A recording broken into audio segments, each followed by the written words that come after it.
दोस्तों action action action और सिर्फ एक्शन।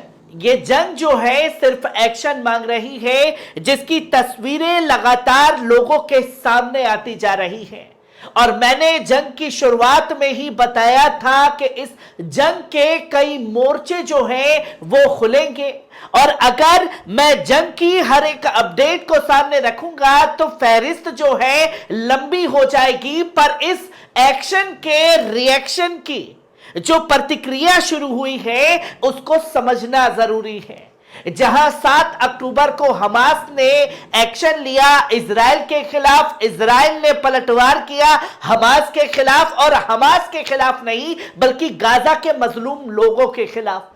जहां हिजबुल्लाह ने एक्शन लिया इजराइल के खिलाफ, तो पलटवार करते हुए अमेरिका भी कूद पड़ा हमास और हिजबुल्लाह के खिलाफ। अब जब खुल करके अमेरिका इस एक्शन में कूद पड़ा तो यमन के भी मिसाइलें, ड्रोन जो है बरसना शुरू हो गई इजराइल के खिलाफ। और जब इजराइल के खिलाफ यमन उतरा तो अमेरिका, ब्रिटेन और तमाम 12 देशों का झुंड जो है वो भी खड़ा हो गया यमन के खिलाफ। और यमन ने भी पलटवार किया, जिसकी तस्वीरें दुनिया के सामने आ चुकी है। और इसी जंग के बीच में जब एक्शन की प्रतिक्रिया शुरू है तो ये बड़ी खबर सामने आती है कि ओमान ने भी बड़ा एक्शन लिया है ब्रिटेन और अमेरिका के खिलाफ। जहां यूएई को भी इस एक्शन से तगड़ा झटका लगा है, जिसकी तस्वीर दुनिया के सामने आई है। क्योंकि कल रात जो एयर स्ट्राइक की गई यमन के ऊपर, जिसमें 5 लोग शहीद हुए, 6 लोग घायल हुए, ये तमाम तस्वीरें रिपोर्ट के जरिए आने लगी कि ओमान की तरफ से जो है एयर स्पेस दिया गया था और तब जाकर के ये हमले शुरू हुए। अब ओमान का ऑफिशियली स्टेटमेंट जो है वो सामने आ गया, जिसे देख दुनिया हैरान है। और ओमान ने यह साफ तौर पर ऐलान कर दिया कि उसने यूएस के जो लीड करने वाले तमाम देश हैं, उसे अपने देश में कोई एयर स्पेस के लिए जगह नहीं दी है।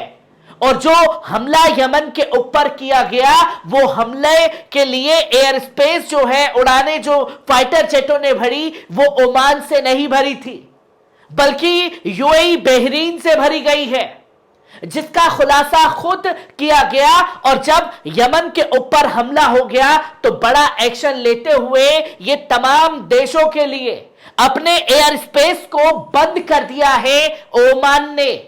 अब तक की सबसे बड़ी खबर और बड़ा एक्शन जो है ओमान की तरफ से लिया गया और साफ कर दिया कि उसने अपने क्लोज कर दिए हैं एयर स्पेस इन तमाम देशों के लिए, जिसने कल हिस्सा लिया यमन के ऊपर हमला करने में।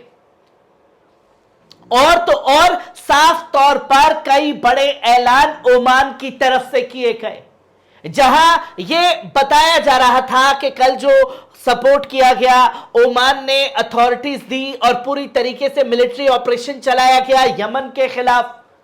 तो वही ओमान ने अपने बयान में कह दिया कि हम इन देशों के लिए अपने एयर स्पेस बंद करते हैं। और ओमान का ब्रिटिश के साथ में, कनाडा के साथ में, बल्कि सैन्य को लेकर के तमाम समझौते हो रखे हैं।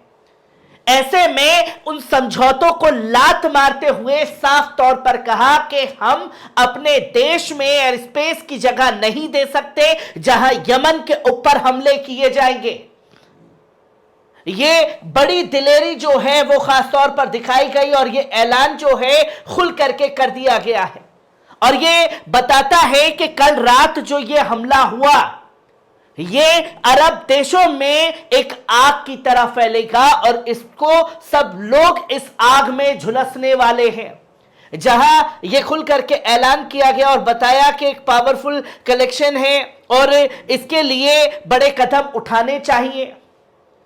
तो साफ तौर पर कहा कि हम अपनी जमीन का इस्तेमाल यमन के खिलाफ होने के लिए नहीं दे सकते। जो नरसंहार इजराइल ने गाजा के अंदर किया है, आप पहले उसे रोकिए, तब जाकर के कोई कदम उठाइएगा। और यह भी साफ तौर पर बताया गया कि अरब देश जो हैं इसमें शामिल नहीं है। चाहे आप सऊदी यूएई की बात करें, एक स्टेटमेंट दी गई कि सऊदी यूएई ने स्पेस दिया है और ये वहां से उड़ान भरी गई थी, जिसमें अरब देशों में एक देश खुल करके सामने है, वो है बहरीन।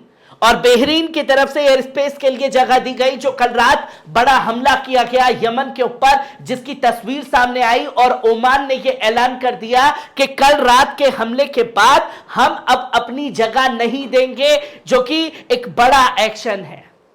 और एक एक्शन यह भी है जिसको दुनिया ने खबर को दबा दिया, जहां ओमान ने हजारों ड्रोन जब्त किए हैं जो यूएई की तरफ से यमन की तरफ जा रहे थे। एक बड़े हमले की तैयारी जो है वो की जा रही थी तमाम झुंडों वाले देशों के जरिए यमन के ऊपर। उससे पहले यह बड़ा एक्शन लेकर के उन तमाम ड्रोन्स को जब्त कर लिया है।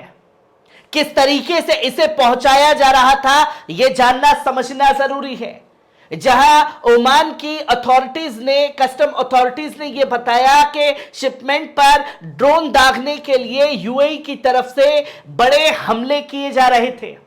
यूएई ने ड्रोन जो है यमन की तरफ भेजे थे, जो कि तस्वीर लोगों के सामने आई और यह बताया कि डायरेक्टेड जनरल कस्टम साइज के एक बताया कि एक ट्रक में हैफिल क्रॉसिंग लोडेड विद ड्रोन्स, जो कि एक हाफ फीट ट्रक था, उसके अंदर हजारों की संख्या में ड्रोन भरे हुए थे। उन ड्रोन्स को हमने कब्जे में ले लिया, जिसका इस्तेमाल इस्लामिक रिपब्लिक के खिलाफ किया जाता, यमन के खिलाफ। हमने उससे पहले कदम उठा करके उन ड्रोन को जब्त करने का काम किया है और उस ट्रक को अपने कब्जे में। और कस्टम इंस्पेक्टर ने साफ तौर पर बताया कि शिपमेंट को लेकर के जो लगातार बवाल चल रहा है, उसी के लिए बड़े हमले की तैयारी यमन के ऊपर की जा रही थी।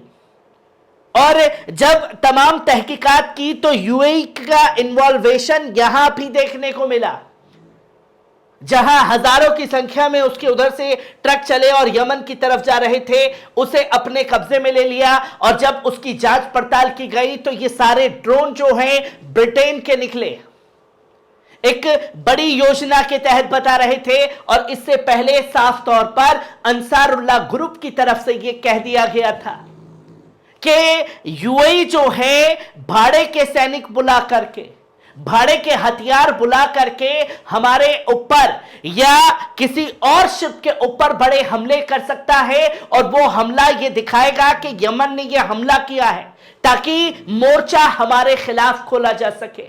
वहां अंसारुल्लाह ग्रुप ने ऐलान किया, यहां ओमान ने उन तमाम सबूतों को दुनिया के सामने रख दिया जो यूएई की इस हरकत दुनिया के सामने आई है। हर एक पहलू को आपके सामने रखूंगा और इस जबरदस्त एक्शन से बड़ा पलटवार जो है ओमान ने किया। और कल रात के हमले के बाद अपने एयर स्पेस को इन तमाम देशों के लिए बंद करने के बड़े फैसले के बाद एक खलबली जो है तमाम देशों में मचा दी है, जो कि साफ तौर पर यह स्टेटमेंट में कह दिया गया कि जो ब्रिटेन है हमारे उससे समझौते अच्छे हैं पर हम अपना इस्तेमाल नहीं होने देंगे। कनाडा हो चाहे बहरीन हो, इन तमाम देशों के लिए यह स्पेस बंद कर दिया गया है। हर एक पहलू को आपके साथ साझा करता रहूंगा। दीजिए इजाजत, शुक्रिया।